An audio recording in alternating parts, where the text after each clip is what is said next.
Great morning, class. I hope you all are fine. Today we are going to understand the second part of our chapter number 6, which is Review Python. Up till now we had studied what Python was and what were the features of Python and what were the application areas involved with the help of Python language. In today's class we are going to understand about working modes of Python. That means he हमें पता है कि जो हमारा Python है वो एक language है, वो वर्क तो करेगी, उसको हमें वर्क करवाएंगे तो वो किस तरीकों से, किस वेज से वो वर्क कर सकती है, तो वो क्या हो जाता है आपका working modes of Python. Python जो आपके वो 2 मोड्स में वर्क कर सकती है. First is your interactive mode and second is your script mode. कौन से मोड्स होते हैं? One is your interactive and second is your script. So in today's topic we are going to understand both the modes. Firstly is your interactive mode.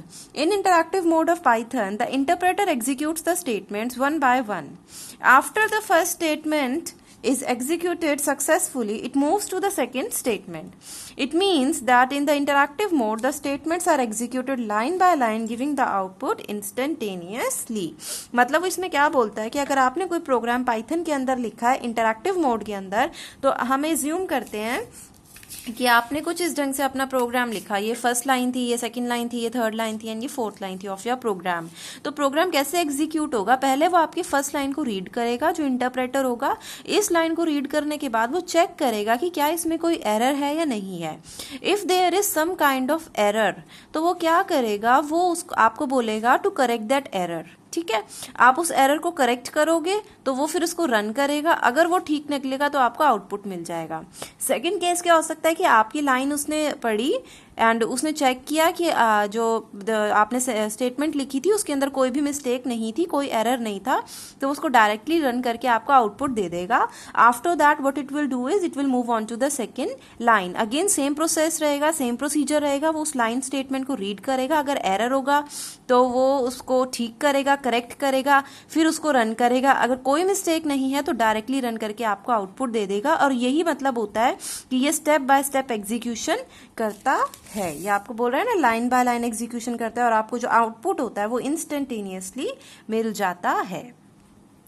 To work in interactive mode follow the following process. अगर आपको interactive mode में work करना है तो आपको क्या करना पड़ेगा? सबसे पहले आपको स्टार्ट बटन पे क्लिक करना है और पाइथन 3.7 पे जाना है. तो उससे आपका ये इंटीग्रेटेड डेवलपमेंट एनवायरनमेंट ऐसा आ जाएगा, आपका ये शेल विंडो ओपन हो जाएगी. इस शेल विंडो के अंदर अब इसने कुछ प्रोग्राम लिखे हुए हैं, तो हम वो वाला कॉन्सेप्ट समझते हैं कि ये बेसिकली लिख क्या रहा है. तो इसने कुछ इस टाइप का कोड लिखा हुआ है. Let us understand what is this. सबसे पहले इसने यहाँ लिखा 10. हमने इनपुट में लिखा 10 और जैसे ही आपने इसका आउटपुट लिया तो आपको क्या मिल गया? 10. यानी अगर आप शेल विंडो के अंदर सिंपल एक वैल्यू को डालोगे तो आपको आउटपुट में वो वैल्यू मिल जाएगी. आफ्टर दैट इसने फिर एक डेसिमल नंबर डाला और जैसे ही इसने उसको रन किया तो सिमिलरली आपको आउटपुट में वो नंबर मिल गया. आफ्टर दैट उसने डाला 19 इज लेस देन 78. अब हमें पता है कि ये स्टेटमेंट ट्रू है, हमें पता है कि यस 19 इज लेस देन 78, तो वो आपको आंसर में एक बुलियन वैल्यू देगा, दैट इज ट्रू. बुलियन का मतलब क्या होता है? आइदर ट्रू और फॉल्स. तो क्योंकि ये स्टेटमेंट ट्रू है तो वो आपको ट्रू आंसर देगा. लास्ट इज जो 100 प्लस 200. अब ये एक एक्सप्रेशन है, ये सॉल्व हो सकता है, तो 200 प्लस 100 क्या होगा? 300. तो वो आपको आउटपुट में क्या देगा? 300. ठीक है, तो ये होता है कि अगर आप सिंपल एक्सप्रेशंस या वैल्यूज डालते हो तो आपको डायरेक्टली वो सॉल्व करके दे देता है. नेक्स्ट होता है the print function. The print function can be used in interactive mode as well as in script mode. सबसे पहले वो कह रहा है कि ये जो फंक्शन है ये आपके दोनों मोड्स में यूज हो सकता है जो इसके होते हैं. It is used to display user defined messages on the screen. इसका वर्क क्या होता है कि जो भी यूजर डिफाइंड मैसेज होगा वो आपके स्क्रीन पे आ जाएगा. Using the print function you can also show the result of an expression once it is processed. तो सबसे पहले हम देखते हैं कि इन लाइंस का मीनिंग क्या है. देखिए, प्रिंट फंक्शन जब भी आपको लिखना होगा तो आप उसमें क्या लिखोगे? सबसे पहले आप प्रिंट वर्ड का यूज करोगे. फंक्शन जो होता है वो ऑलवेज स्टार्ट और एंड होता है एक पैरेंथेसिस के साथ. इतना हमें पता है, हमने एक्सेल में भी पढ़ रखी है ये चीज. तो आपने क्या करना है? सबसे पहले प्रिंट लिखना है और 2 ब्रैकेट लगा देने हैं. अब इस ब्रैकेट के अंदर आप जो भी चीज लिखोगे ना वो अकॉर्डिंगली प्रोसेस होगी डिपेंडिंग अपॉन आपने क्या लिखा है, कि कोई एक्सप्रेशन लिखा है या कोई आपने सिंगल कोट के अंदर कोई स्टेटमेंट लिखी है जो आपको एज सच प्रोसेस करवानी है. अब इसका क्या मतलब है? इसका ये मतलब है कि अगर आप प्रिंट के अंदर सिंगल कोट्स के अंदर कुछ भी चीज लिखते हो तो वो चीज आपकी एज सच प्रिंट हो जाती है. अगर मैंने सिंगल कोट्स के अंदर हाई लिख दिया तो it will it will come as hi. अगर मैं सिर्फ प्रिंट के अंदर कोई एक्सप्रेशन लिख देती हूँ, यानी जैसे 20 + 30 लिख दिया, तो जब मैं इसको प्रिंट कराऊंगी तो मेरे पास आंसर क्या आ जाएगा 50। अभी मैं इन दोनों को कंबाइन करके भी यूज कर सकती हूँ। जैसे अगर मैं प्रिंट कराना चाहती हूँ कि पहले हाई लिखा हुआ आए और फिर इन दोनों का सम हो जाए, तो मैं क्या करूंगी, हाई वर्ड को सिंगल कोट्स के अंदर इनक्लोज कर दूंगी। सिंगल कोट्स में जैसे इनक्लोज करूंगी तो वो एज सच आ जाएगा।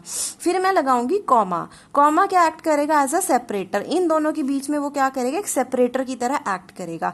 उसके बाद मैं लिखूंगी 30 + 20। तो जैसे ये एक्सप्रेशन क्या होगा, अब सॉल्व हो सकता है, तो 30 + 20 सॉल्व होके आपके पास क्या आ जाएगा 50। ठीक है, तो अब हम ये वाला एग्जाम्पल देखते हैं। जैसे मैंने लिखा प्रिंट हाई, तो इसका आंसर हाई आया। फिर मैंने लिखा प्रिंट, सिंगल कोट्स के अंदर है सम ऑफ 10 and 20 इज। तो मुझे पता है कि जो भी चीज सिंगल कोट्स के अंदर होगी वो एज सच आउटपुट में आएगी, तो sum of 10 and 20 is as such आ रहा है। फिर मैंने कॉमा लगा के 10 + 20 लिखा है, तो ये एक एक्सप्रेशन है, तो ये क्या होगा, सॉल्व होके अपने आप इसकी वैल्यू क्या आ जाएगी 30। तो इस तरीके से आप प्रिंट के फंक्शन को क्या कर सकते हो, यूज कर सकते हो। आफ्टर दैट वो क्या बोलता है, You can use many separators with print function to format the displayed result। आप क्या कर सकते हो, आप सेपरेटर्स का भी यूज कर सकते हो। These include कॉमा, आपके 3 सेपरेटर्स होते हैं प्रिंट फंक्शन के साथ। पहला होता है कॉमा, कॉमा को तो हमने अभी यूज करके भी देखा है, to print the value after a space. फिर आता है आपका सिंगल कोट्स के अंदर /n। इसका नेम क्या होता है, आपका new line operator. New line operator को आप कब यूज करते हो, जब भी आपको कोई न्यू वैल्यू नेक्स्ट लाइन में चाहिए होगी, यानी एंटर की तरह। एंटर करते हैं तो हम नेक्स्ट लाइन में आ जाते हैं, तो इसके अंदर हम एंटर नहीं प्रेस करते, इसके अंदर हमें कोड की फॉर्म में लिखना होता है, तो हम इस न्यू लाइन ऑपरेटर का यूज कर सकते हैं to print the value in the next line. Next is your T. T का मतलब क्या होता है, tab, to print the next value after a tab space. देखो नेक्स्ट वैल्यू, टैब का मतलब क्या होता है, लार्ज स्पेस, और वो कितना होता है, एक टैब 5 स्पेसेस के बराबर होता है। अभी हम ये देखते हैं कि ये कैसे रन हो सकता है आपका। जैसे मैंने प्रिंट में लिखा 10, 20, तो जब मैं ये लिखूंगी ना, तो पहले आपका 10 प्रिंट होगा क्योंकि ये प्रिंट फंक्शन के अंदर है। अब क्योंकि कॉमा है, कॉमा में मैंने क्या बताया था कि आपका 1 स्पेस आता है, तो पहले एक 1 स्पेस आ जाएगा ऑटोमेटिकली। आफ्टर दैट आपकी वैल्यू 20 प्रिंट हो जाएगी। फिर मैंने बोला प्रिंट 10, फिर मैंने टी लगा दिया, 20। ये क्या है, मेरा टैब वाला सेपरेटर।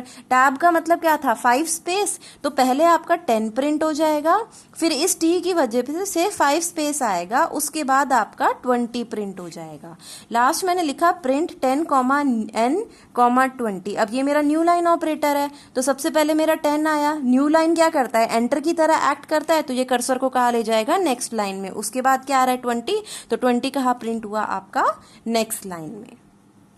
जो आपका सेकंड मोड है वो होता है स्क्रिप्ट मोड। स्क्रिप्ट मोड के अंदर क्या होता है, सी जो आपका इंटरैक्टिव मोड है ना, वो अगर आपको स्मॉल प्रोग्राम्स लिखने हैं तो वो उसके लिए यूजफुल होता है, लेकिन अगर आपको लार्ज या लेंदी प्रोग्राम्स लिखने हैं तो उसके लिए हम कौन सा मोड यूज करते हैं, स्क्रिप्ट मोड।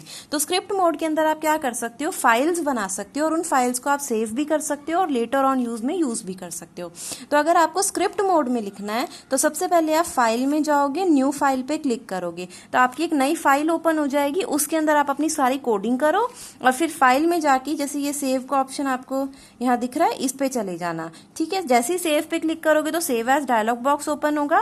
यहाँ पे आप फाइल का नेम डालेंगे और साथ में आप .py डालेंगे। .py का मतलब क्या होता है कि ये जो आपने कोड लिखा है ये पाइथन लैंग्वेज के लिए है। ठीक है, एक बार आपकी फाइल सेव हो जाती है तो आप उसको ओपन भी कर सकते हो। कहाँ से, फाइल में जाके इस ओपन पे क्लिक करके। और अगर आपको लगता है कि आपको इस फाइल को रन करना है, मतलब चलाना है, आउटपुट देखना है, तो उसके लिए या तो आप F5 की दबा दो, या फिर आप इस ये जो आपको रन का टैब दिख रहा है, इस टैब में जाके रन मॉड्यूल पे क्लिक कर दो। जैसे ही आप इस पे क्लिक करोगे तो आपने जो भी प्रोग्राम लिखा था उसके कॉरेस्पॉन्डिंग जो भी आउटपुट आना चाहिए वो पर्टिकुलर आउटपुट आपको शो हो जाएगा।